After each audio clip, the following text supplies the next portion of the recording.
Destinasi di mana kita berharap satu hari nanti orang Melayu, orang Islam kembali menjadi tuan di negara ini. Dalam perjalanan itu, kami menempuh banyak dugaan, halangan, titik berit daripada family kita sendiri, sahabat-sahabat dan musuh lah. Jadi perjuangan bangsa ni bukan satu yang enteng, satu yang kita pandang remeh. Akhirnya kita sekarang dalam belenggu. Orang Melayu di negara yang sendiri, di negeri ini sendiri tidak mendapat tempat. Jadi terdetik pada diri saya sendiri untuk meluangkan masa untuk berjuang. Pada masa sebelum ini kita di dalam kumpulan yang sangat kecil. Akhirnya ia bertambah. Dan sebelum ini Saudara Azam sebenarnya pun bermula dengan bersorangan. Kalau tuan-tuan pernah tengok, Ini siapa yang ceramah ni? dia pernah pergi memperjuangkan mengekalkan Akta Keselamatan Dalam Negeri ISA. Dia sorang-sorangnya, julung-julungnya sampai ke Istana Negara dengan memorandum yang diserahkan pada pegawai di pintu Istana Negara. Orang lain tak berjaya pada itu, dia seorang saja yang berjaya. Sejak daripada itu, nama dia naik dan sahabat-sahabat yang macam saya mencari dia. Siapakah gerangan sahabat kita ini? Siapakah dia? Siapakah pejuang agama bangsa di tanah air ini? InsyaAllah kita jemput Saudara Muhammad Khairul Azam, perjuang agama bangsa di tanah air, untuk menceritakan sikit sebanyak pengalaman dia dan apa yang dia nak sampaikan. InsyaAllah majlis dan sejarah suka-citanya menjemput. Baiklah, Bismillahirrahmanirrahim. Assalamualaikum warahmatullahi wabarakatuh. Yang pertamanya, program kita ni santai saja. Maksudnya sambil-sambil dengan sembang-sembang ni kita bolehlah, kalau mana yang isap okok tu. Tapi saya ingat mana yang isap okok tu kita isaplah okok, tak ada masalah. Tapi mana yang tak isap okok tu, tak tahulah, semua orang ada hak untuk udara yang bersih juga kan. Tapi tak adalah, kita bukan apa, kita nak ada kelainan sikit lah kita punya perkumpulan ini, ya. Sebab saya macam yang diperkenalkan tadi, nama saya Muhammad Khairul Azam bin Abdul Aziz. Di alam Facebook saya punya profil Buzi Azam. Memang ada sebahagiannya di sini adalah datang daripada jemputan saya di Facebook. Dan yang penting adalah kedatangan kita di sini adalah keikhlasan kita lah. Maksudnya mungkin tidak ada apa, saya harap tidak adalah ejen-ejen atau spy-spy yang dihantar. Tapi kalau pun dihantar, saya tak kisah. Sebab saya memang malam ni saya mengaku saya akan bantai UMNO, saya bantai Barisan Nasional, saya bantai Pakatan Rakyat pun saya bantai. Semua saya akan bantai pada malam ni. Jadi tak kira lah nak jadi, kalau ada yang spy pun kan. Jadi memang hantar report saya dua-dua saya bantai. Sebab dua-dua tak betul. Sebab jadi tak betul sebab politik lah. Dan modal saya adalah modal perlembagaan, ya. Modal saya adalah bercakap, saya ni adalah modal perlembagaan. Memang Saudara Syafi'i dia pembantu saya, ikut saya di sana kemari. Memang saya menjelajah ke seluruh negara akar umbi, jumpa kumpulan kecil, jumpa kumpulan besar. Buat masa ni kumpulan terkecil yang pernah saya jumpa 3 orang. 3 orang, saya orang keempat. Maksudnya meja 4 segi macam tu, cukup-cukup lah kami. So sedang elok lah macam sembang-sembang macam tu kan. So itu setakat ini, itu adalah kumpulan terkecil kan. Kumpulan terbesar yang berkidar semalam tu dalam berapa orang tu? 200-300 orang ya. Majlis berkidar Selangor, ramai-ramai lah, balong lah. Saya tak adalah campur sangat. Tetapi sebab saya peguam, mereka jemput saya sebagai Troy dilantik jadi penasihat undang-undang Majlis Ayahanda Malaysia. Sebab diorang semua bukan peguam kan. Jadi diorang perlukan seorang peguam untuk bantu Jadi saya kenal dengan salah seorang ayahanda ni, jadi dia pun recommend bawa saya, okey lah bawa lah. Jadi saya bercakap lah semalam di dalam 300 orang ayahanda, balung apa semua kan. Tak apalah. Maksudnya saya pergi ke mana-mana modalnya sama, iaitu tentang perlembagaan. Okay.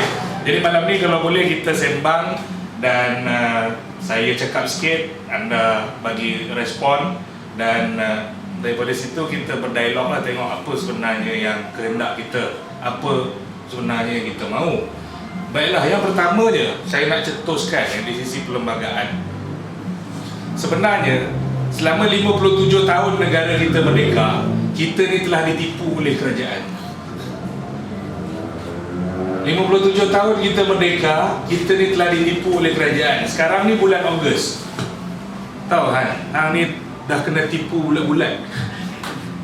31 Ogos dia katakan bahawa hari kemerdekaan Malaysia. Betul?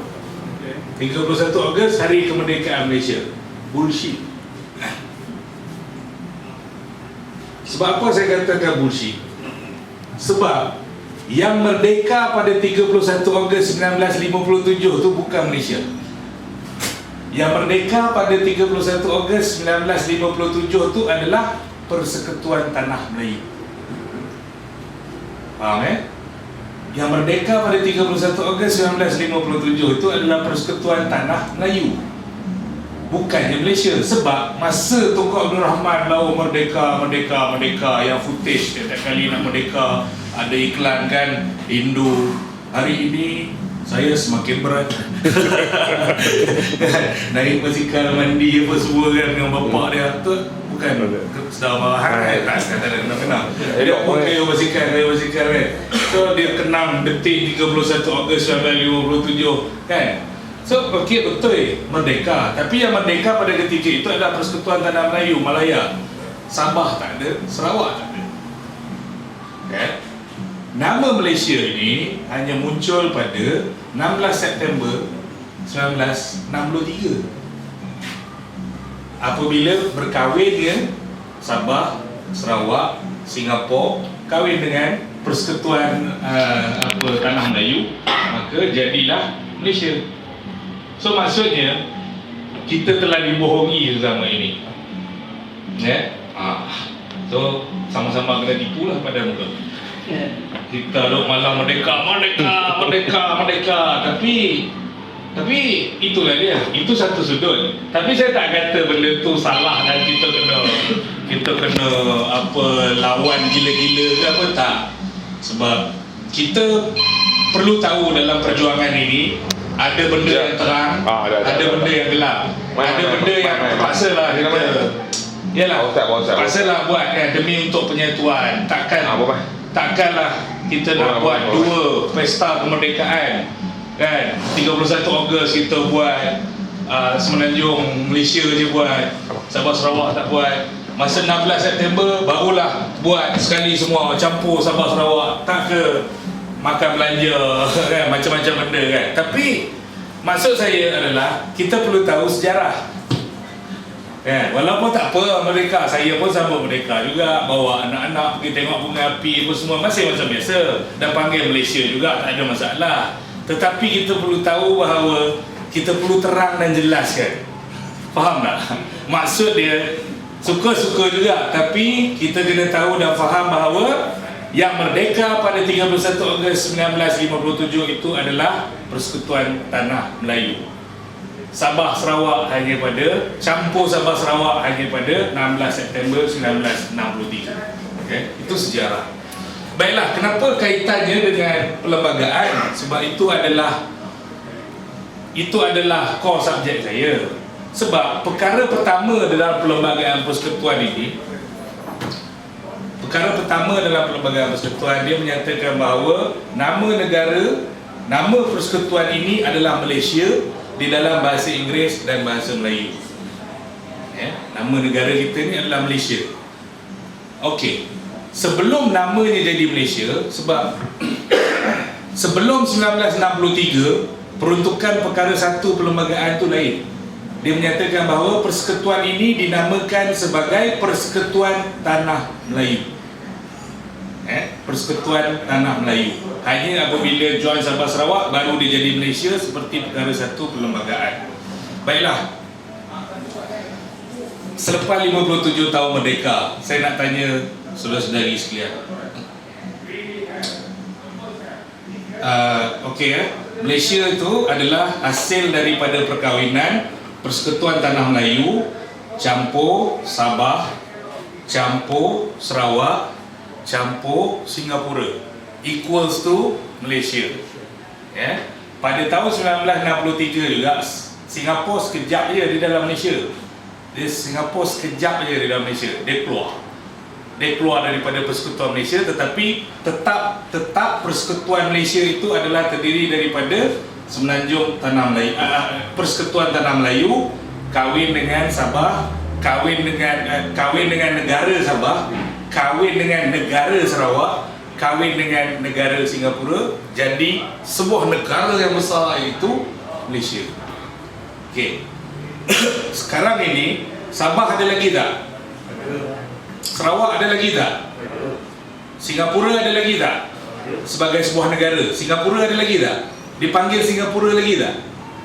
Singapura dipanggil Singapura lagi kan? Habis ni Persekutuan Tanah Melayu ni mana pergi?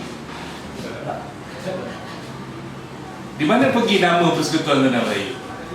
Dah tak dipanggil lagi dah. Telah tidak dipanggil lagi. Kan? Jadi ini yang kita orang-orang Melayu kena tahu bahawa asalnya bumi yang kita pijak ini namanya adalah Persekutuan Tanah Melayu, dan sehingga ke hari ini namanya pernah ditukar ke tidak? Saya tanya, pernah tak nama Persekutuan Tanah Melayu ni ditukar? Pernah tak Persekutuan Tanah Melayu ni nama ditukar? Tidak pernah. Tidak pernah ditukar. In fact, di dalam perlembagaan dia referkan Persekutuan Tanah Melayu ini sebagai Semenanjung Malaysia. Betul? Sebenarnya tak ada istilah Semenanjung Malaysia pun dalam perlembagaan. Dalam perlembagaan ini tidak ada istilah Semenanjung Malaysia. Ceklah, belilah semua orang lepas ni. Kalau tak puas hati, tak percaya cakap saya, Google dulu. Google senang. Google perlembagaan persekutuan. Kemudian bila dah dapat satu perlembagaan persekutuan, tekan Ctrl F. Kenapa Ctrl F? Nak find lah kan. Di dalam, sebab ada beratus muka surat, anak scroll satu-satu 3 hari 3 malam belum tentu habis. Jadi Ctrl F lah, find. Jadi cuba hang find, tengok ada tak perkataan Semenanjung Tanah Melayu, Semenanjung Malaysia. Cuba tengok. Kalau ada aku belanja pizza 8 potong lagi. Tak ada. Last I check tak ada. Tak tahu lah malam ni tiba-tiba ada apa masuk ke baru. Tak ada. In fact di dalam perlembagaan ini pun dia referkan bahagian Semenanjung ini sebagai namanya negeri-negeri Melayu. Jadi maksudnya orang Melayu, kalau kita kena tahu bahawa apa yang kita dah korbankan ni, sebenarnya ini yang kita telah korbankan. Kita telah korbankan nama negara kita sendiri. Nama negara kita sendiri kita telah korbankan. Baiklah, yang kedua, perkara 3 Perlembagaan Persekutuan menyatakan bahawa Islam adalah agama bagi persekutuan, tetapi agama-agama lain boleh diamalkan dengan aman dan damai di mana-mana bahagian persekutuan. Okey, kita selalu dengar istilah Islam agama rasmi, betul? Betul? Betul tak? Islam agama rasmi. Sebenarnya salah. Tidak ada istilah agama rasmi dalam Perlembagaan Persekutuan. Yang ada adalah Islam adalah agama bagi persekutuan. Maksudnya the whole persekutuan ini agamanya adalah Islam. Dia bukan agama rasmi. Kalau nak kata agama rasmi itu hanyalah tafsiran.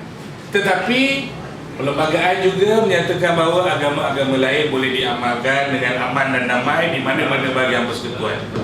Dan perlembagaan tidak memberikan definisi apa itu agama-agama lain. Ya, dia tak adalah agama-agama lain itu adalah Kristian, adalah Buddha, adalah apa, tak ada. Itu tak ada didefinisikan. Bila tidak didefinisikan, maka mereka ni boleh dapat dan boleh juga tak dapat. Faham tak? Boleh dapat dan boleh juga tak dapat, tergantung pada interpretasi. Kalau ada apa-apa soalan, boleh turun kat tangan tanya. Tak ada masalah. Dah sembang-sembang. Nampak abang macam ada nak tanya? Ha? Ada? Oh, tak ada lagi. Kalau in between tu ada apa-apa nak tanya, boleh tanya. Tak ada masalah. Yang baru-baru ni, kes kalimah Allah. Kan? Kes kalimah Allah, saya berada di mahkamah dan saya memerhatikan, ada 2-3 kali saya berjaya dapat masuk ke mahkamah lah, untuk melihat bagaimana kes itu dijalankan dan hujah-hujah antara pihak-pihak yang di dalam itu. Dan dia sebenarnya kes kalimah Allah ni, dia ni adalah kes, dia bukan kes pasal Kristian berebut nak pakai nama Allah dalam semua keadaan. Tidak. Dia hanyalah Kristian nak pakai nama Allah di dalam penerbitan The Herald. Ada satu majalah ni. Jadi apabila mereka menggunakan perkataan Allah sebagai terjemahan, dan terjemahan ini pun diambil daripada Indonesia, kan? Jadi sekarang ini Kementerian Dalam Negeri tidak mengeluarkan permit. Apabila Kementerian Dalam Negeri tak keluar permit, maka baru mereka saman kerajaan apa semua. Sebab tu dia jadi sampai kes ke Mahkamah Rayuan dan nak pergi ke Mahkamah Persekutuan tolak. Jadi kenapa alasan Mahkamah Persekutuan tolak? Mahkamah Persekutuan menolak sebab kes ini telah pun perkataan Allah itu bukanlah satu yang penting sangat di dalam ajaran agama Kristian. Tidak. Dia bukan satu yang utama. Sebab sekarang ini di dalam perlembagaan menyatakan agama-agama lain boleh diamalkan dengan aman dan damai. Sebab ada perkataan aman dan damai itu. Apa maksud aman dan damai? Aman dan damai ini bermaksud aman dan damai pengamalannya dari sudut undang-undang negara, dari sudut pengamal agama majoriti di dalam negara kita. Sehingga kan ada hakim-hakim yang mendefinisikan kalau nak buat kuil pun, dia punya kuil itu tidak boleh lebih tinggi, patung dia benda semua ke, tak boleh lebih tinggi daripada kubah masjid. Tak boleh. Tapi tu dekat Batu Cave, saya dekat dengan rumah saya. Saya duduk di Selayang, sebelah lah Batu Cave. Tu kuil Murugan tu sikit punya besar apa semua tu, apa cerita? Kan? Kalau ikutkan memang tak boleh. Tetapi sebab dia dah bina, jadi takkan nak diruntuhkan. Salah kita lah. Salah kita jugalah orang-orang Melayu. Sepatutnya bila dia di dalam pembinaan lagi ataupun dalam perancangan untuk bina, kita kena pergi bantah. Tapi sebab tak ada siapa bantah, tak ada siapa ambil tahu apa semua, tiba-tiba dah jadi ya, maka benda tu dah bina, maka kerajaan pun tak boleh nak buat apa-apa. Takkan nak runtuh kan. Ini boleh mendatangkan masalah kaum dan agama yang lebih buruk dalam negara kita, kan? Tetapi kalau nak ikut kan tak boleh. Itu dia keadaannya, kan? Itu yang berlaku. Baiklah, seterusnya perkara 152 perlembagaan. Dia adalah berkaitan dengan bahasa Melayu sebagai bahasa kerajaan. Dia kata kat situ bahasa Melayu tau. Dia tak kata bahasa Malaysia. Habis tu kenapa sekarang ni kat sekolah orang budak-budak, anak-anak kita semua belajar guna perkataan bahasa Malaysia? Sebenarnya salah. Sebenarnya istilah dia yang betul adalah bahasa Melayu. Tetapi kenapa ditukar? Atas sebab politik, atas sebab kelemahan kerajaan sendiri, kelemahan kepimpinan negara. Dan mengikut kajian saya, istilah daripada bahasa Melayu ini ditukar kepada bahasa Inggeris, bahasa Melayu ini ditukar pada bahasa Malaysia, dibuat pada ketika zaman Anwar Ibrahim menjadi Menteri Pendidikan. Pada ketika dia menjadi Menteri Pendidikan, dia yang tukar dan dikekalkan pula sehingga sekarang. Kan? Dikekalkan pula sehingga sekarang. Ini salah. Kenapa Tan Sri Muhyiddin Yassin tidak tukar balik kepada bahasa Melayu? Sedangkan dalam perlembagaan kata ditulis itu adalah bahasa Melayu.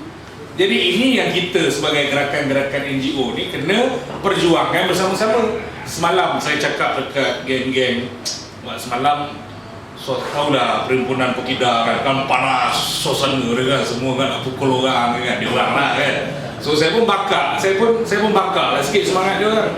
Saya kata kalau betul kita ni nak mempertahankan perlembagaan, memperjuangkan perlembagaan, apa yang perlu kita buat adalah kita pergi ke sekolah-sekolah mana, kita kumpulkan semua buku teks yang tulis bahasa Malaysia, kita kumpulkan, kita minyak petrol bakar je. Sebab apa bakar? Sebab kita kata ni kita buat minggu perlembagaan kata bahasa Melayu, ini bukan bahasa kita. Apa bangsat sangat ke? Bangsat sangat ke menggunakan perkataan bahasa Malaysia ni? Tak standard ke? Aku belum belanja lagi dah main 8 slide dah.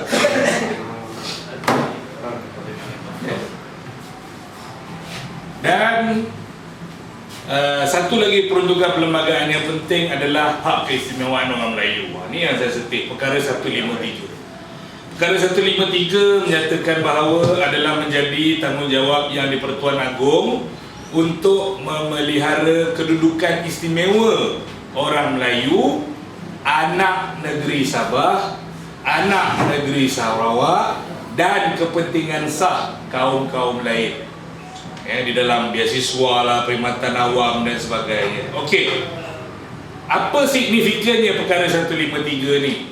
Okey, yang pertama, perkara 153 ini memberikan kelas penduduk dalam negara kita. Sebenarnya penduduk kat dalam negara kita ini menurut perlembagaan hanya ada 4. Hanya ada 4 menurut perkara 153 tu lah. Yang pertama, orang Melayu. Yang kedua, anak negeri Sabah. Yang ketiga, anak negeri Sarawak. Dan yang keempat, kaum-kaum lain. Itu je. Di dalam perlembagaan dia tak nyatakan Cina, India, apa semua, tak ada. Cina, India, daripada kulit ke kulit perlembagaan ni, korang carilah. Guna juga kaedah yang sama. Kan? Pergi Google, type perlembagaan persekutuan, keluar yang pertama sekali itu PDF kopi punya perlembagaan, bukan PDF ke apa ke, cari perlembagaan penuh, Ctrl F, cuba type Cina, CINA. Garanti tak ada. Kecuali di bahagian tafsiran je. Tapi main akta utama dia tak ada. Tak ada. Kata Cina, India langsung tidak ada. Yang ada hanyalah kaum-kaum lain.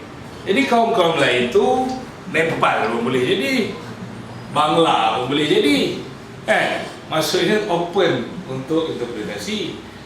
Okey, yang kedua, tidak ada istilah Bumi Putra Sabah, Bumi Putra Sarawak, Bumi Putra Semenanjung, tak ada. Dalam perlembagaan pun tidak ada langsung perkataan Bumi Putra. Juga kaedah yang sama. Google, Ctrl F cari, type Bumi Putra. Tak ada. Ni mana mandai? Siapa mandai panggil kita ni Bumi Putra, berjuang hak Bumi Putra lah, Bumi Putra lah. Apa? Siapa mandai? Tak ada. Tapi sebab kita pakai Bumi Putra. Sebab kita pakai Bumi Putra. Itulah bangat. Sebab kita pun tak tahu. Kita duk, sebab semua orang pakai, kita orang pakai. Sopa juga macam benda ni. Ni besok nak perhimpunan Palestin ni kan, kita tengok semua orang pakai, kita pun pakai. Kalau rupa-rupanya mungkin benda yang kita pakai ni rupanya ada salah ejaan ke apa kat sini, kita pun tak tengok kan. Kan kadang-kadang tulisan Jawi ada tersalah sikit lah, kita mana sedar tahu nampak macam Palestin sokong kan, kita pun sarung pakai. Rupa-rupanya kat sini ada kecil ya perkataan kan, menghina Allah ke, hina apa dalam mana lah kita tahu kan. Mana kita nak tahu. Dia dah yang buat ni Cina. Kan? Yang buat ni Cina. Kan? Orang Melayu tak buat benda-benda macam ni. Kan? Mana tahu. So sebab itulah kenapa dipakai gitu. Sebab mungkin semua orang pakai, kerajaan pun pakai. Inilah dia yang saya kata malam ni saya nak tembak kedua-duanya sekali. Anwar Ibrahim saya nak tembak, Najib pun saya nak tembak. Tapi kita kena rasional. Bukanlah kita nak mengamuk apa, tak ada. Tapi kita kena tahu bahawa macam Najib, dia menjadi Perdana Menteri dalam keadaan kita tak dapat two-third majority, dalam keadaan lemah. Jadi atas nama kompromi politik, China minta beasiswa lebih, beasiswa India pun minta beasiswa lebih, beasiswa lebih, beasiswa lebih, beasiswa lebih. Jadi okeylah. Dan tidak ada gerakan-gerakan yang Melayu pula yang mempertahankan, oi jangan kamu buang ajar bagi apa semua. Gerakan-gerakan Melayu yang mempertahankan hak istimewa Melayu pula ada. Saya bukan kata tak ada, marah orang perkasa lah apa benda ada. Tapi tak bersatu. Dalam politik kita berpecah, NGO pun kita berpecah. Betul tak Mazam? Politik pecah tu dah standard lah. Ni NGO Melayu pun berpecah. Pekida pun dah pecah pada 72 grup dah. Dulu ada satu kan, sekarang dah tiba-tiba semua semua dah balik semua kan. Macam mana? Itu yang di alam nyata, pejuang-pejuang di alam nyata. Pejuang-pejuang di alam maya, cyber trooper kita semua pun pecah juga. Pecah juga. Saya tak tahulah kalau ada yang on alam maya apa media, tapi saya dah dalam industri ini dari sejak 2008. Jadi saya tahu, dan alhamdulillah saya tak memihak mana-mana. Saya kawan semua. Abang Izzam tahulah. Saya kawan semua. Dan mana-mana program saya kenal orang ni, tapi dia ni bergaduh dengan orang ni, tapi kawan dengan saya. Tapi saya bila jumpa, saya tak adalah nak melaga-lagakan lagi ini dengan ni apa, tak ada. Itu buang pasal, tak ada kena-kena dengan aku. So begitulah dia. So maksudnya begitu juga dengan ISA. Kenapa ISA dihapus? Sebab gerakan mansuhkan ISA sangat kuat. Mereka buat demonstrasi yang ialah bersiri-siri kan. Habis demonstrasi yang menyokong ISA pula tak buat dia. Sila bro, ada lagi pizza, boleh order lagi. Kalau tak cukup duit, kita tong-tong duit lah. Okey, sila.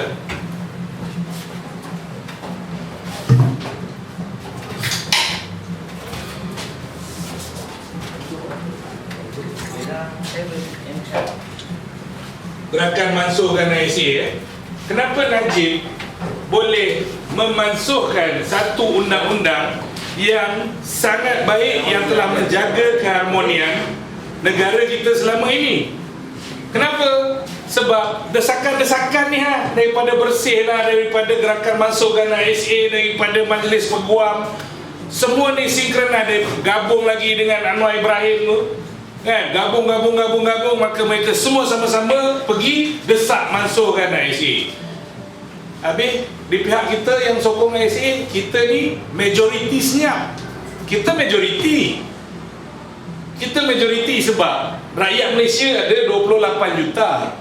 Yang turun demonstrasi tu, katakanlah pun 1 juta, 27 juta tak turun lah.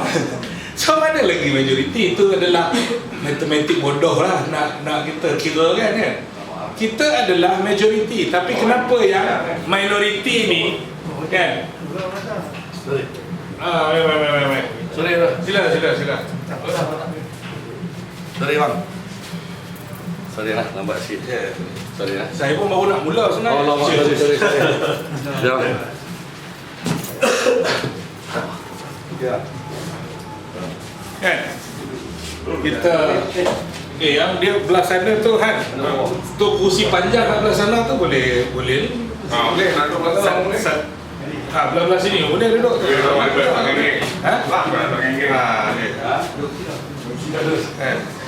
Jadi ini dia sebab ada desakan kita faham Datuk Seri Najib terpaksalah dilihat mengikut kehendak rakyat kan. Sedangkan di pihak kita nak berjuang sendiri-sendiri. Bila perkasa buat buat report polis ke, buat demo ke, geng-geng ni tak mau join, contohnya saya tak mau cakap lah. Bila geng-geng ni pula buat demonstrasi, oh geng-geng ni pula tak mau join lah, apa turun. Ataupun dah janji nak turun ni, nak demo petang ni, besok ni kita nak tengok lah ni, besok ni demo Palestin.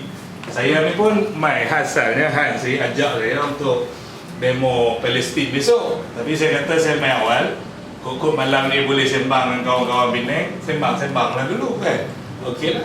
Ni besok ni nak demo. Hans kata nak target 10,000 orang. Tak apalah, kita tengoklah berjaya ke tidak.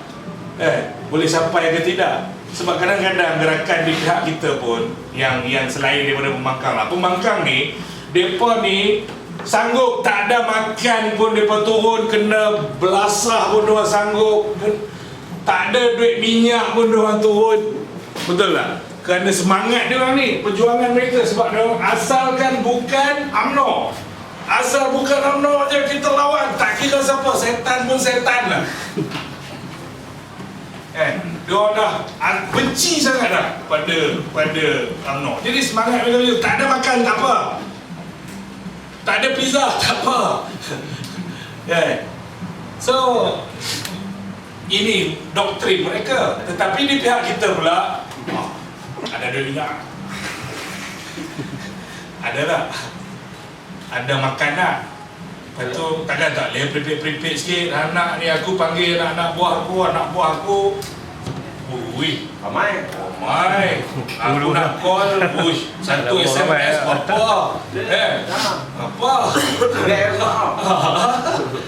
Itu di pihak kita pula. Saya tak salahkan juga, sebab benda ni adalah budaya juga. Salahnya ialah kenapa budaya free ni boleh diterapkan di dalam pembangkang, tetapi budaya yang sama tak boleh diterapkan di dalam kita. Mungkin juga sebab daripada awal dah daripada awal dah dilatih macam tu. Cubalah kita ni ada satu, betul lah ikhlas lah berjuang demi kerana agama, bangsa dan tanah air. Kita betul ikhlas nak berjuang, kan? Sanggup ke kita nak berjuang? Kita bertanya. Saya bagi tahu tuan-tuan puan-puan di malam ni punya perjumpaan. Malam ni punya perjumpaan yang makan-makan apa semua ni, sumpah wallahi wa billahi wa ta'alahi, bukan tajaan mana-mana, duit daripada firma guaman saya sendiri. Allahu Akbar. Saya tanya Han, tapi Han pun tak minta banyak, dia pun tak pandai makan. Dia pun kata, alah 200-300 jadilah bos. Kan, sebab tak ramai tempat berkecil. Okey lah, dia kata sangat 200-300.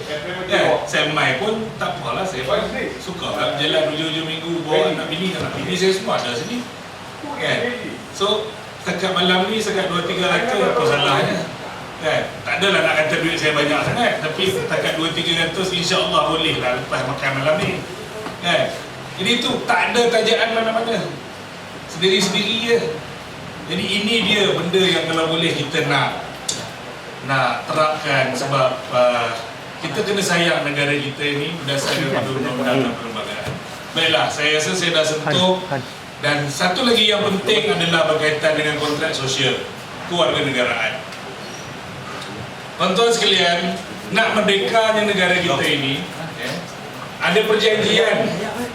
Nak merdekanya negara kita ini ada perjanjian antara orang Melayu dengan orang Cina, orang India ni. Perjanjian ni apa? Yes, kita nak merdeka bersama-sama, tetapi sekarang ini orang bukan Melayu kena menghormati, kena mengiktiraf hak keistimewaan yang ada pada orang Melayu. Dan disebabkan you all respect hak keistimewaan orang Melayu, maka kita bagikan kewarganegaraan kepada dia. Kewarganegaraan kita bagi kepada dia. Maka galang gantinya adalah kenapa sekarang ini ada Cina-Cina bangsat dengan klaim-klaim paria ni, diorang ni mempersoalkan tentang hak keistimewaan Melayu. Kalau mereka mempersoalkan keistimewaan Melayu, bermaksud pada masa yang sama kita pun boleh persoalkan kewarganegaraan dia.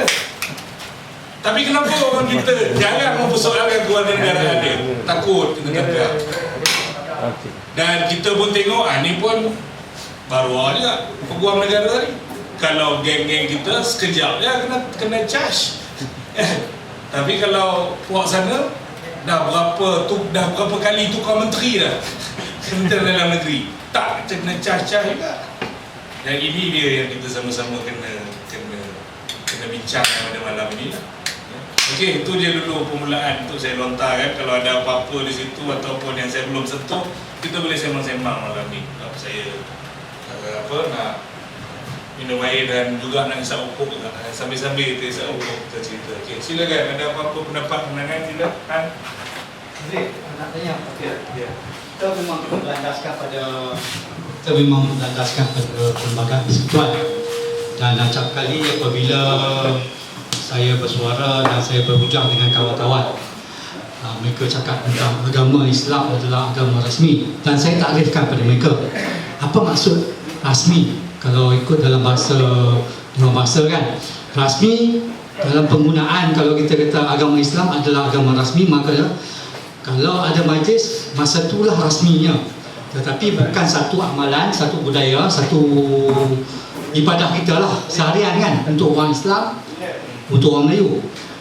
Tapi apa yang berlaku sekarang yang saya nak tanya ialah, apabila kita nak berhujah, kita nak bersengkak mata balik dengan my lord ni semua dekat Majlis Peguam Negara, Majlis Peguam Malaysia ni, kita kena faham juga bahawa segala perlembagaan yang ada sekarang ni, apabila kementerian ataupun menteri-menteri tidak menggunakan pakai enactment tertentu, dan apabila dia dah dimenangkan dalam hujah-hujah penghakiman, lama kelamaan dia akan jadi satu presiden.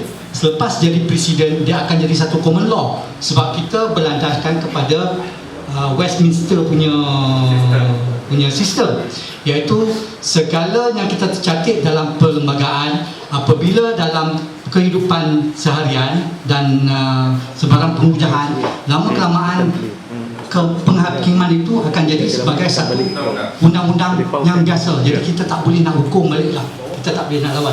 Jadi itu yang saya nak tanya, macam mana kita nak buat perbezaan antara kita nak tuntut atas nama perlembagaan yang kita dah bersetuju dengan pada dasarnya pada tahun 1957, iaitu Persekutuan Tanah Melayu, kemudian kepada kemerdekaan atas nama Malaysia dengan kemasukan negara Sabah Sarawak. Sebab apa kita ada perbezaan? Sabah dan Sarawak tidak sama undang-undang dia di Malaysia, di Persekutuan Tanah Melayu, sebab mereka lebih berdaulat lagi daripada Tanah Melayu.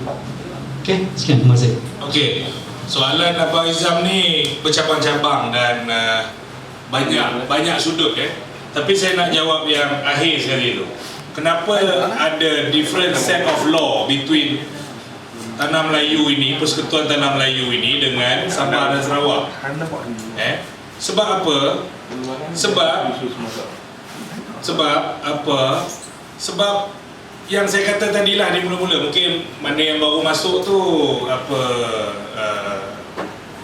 tak tahulah apa yang saya cakap mula-mula. Okey, saya cakap mula-mula tadi, merdekanya nama Malaysia itu adalah terjadi daripada perkahwinan di antara Persekutuan Tanah Melayu kahwin dengan negara Sabah, kahwin dengan negara Sarawak, jadilah dia Malaysia.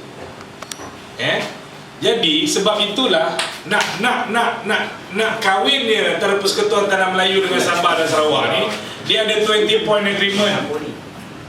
Dia ada 10 point agreement. Antara 20 point dan 10 point agreement itu, sebab itulah kita nak masuk ke Sabah atau nak masuk ke Sarawak, hak immigration itu diberikan kepada Sabah dan diberikan kepada Sarawak. Sebab itulah Ketua Menteri Sarawak boleh halang Anwar Ibrahim masuk ke Sarawak. Tapi kenapa Menteri Besar Kedah tak boleh halang Anwar Ibrahim masuk ke negeri Kedah? Sebab makam di antara Sabah dan Kedah lain. Sebab itulah dia jadi lain. Apa dah makam? Makam kan kita ni biasa, hang ni cakap bagus, hang di makam tinggi ni. Darjat dia tinggi. Sebab apa? Jadinya Malaysia ini, macam saya ulang tadi jadinya Malaysia ini adalah Persekutuan Tanah Melayu yang terdiri daripada 9 negeri beraja campur negeri Selat, Pulau Pinang, dan Melaka dan Singapura dan Singapura. Itu adalah Singapura lain, dia negeri koloni British ni adalah Pulau Pinang dan Melaka. Pulau Pinang dan Melaka. Persekutuan Tanah Melayu ini kahwin dengan negara Sabah, kahwin dengan negara Sarawak, jadi Malaysia. So status Sabah dan Sarawak itu adalah negara sebenarnya. Faham tak? Sebab itulah martabat Sabah, martabat Sarawak tak sama dengan martabat Johor. Sebab Johor ni kecil. Johor ni adalah ibarat Kudat. Kedah ni adalah ibarat Miri. Faham tak? Sebab itulah kita tengok berbeza. Sebab dari segi sejarahnya bang, sejarahnya berbeza. Sebab itulah kita lihat mereka di sana lebih berbeza. Budaya politik mereka di sana pun berbeza, kan? Tak boleh kita nak samakan mereka sini. Yang sama sekarang ni adalah tim bola boleh lah, kan? Piala Malaysia apa semua boleh. Tapi dari segi otonomi kuasa, contoh macam saya peguam. Saya jumpa masuk. Boleh duduk belakang ni ada kursi. Belakang ni ada kursi. Boleh ada. Jumi.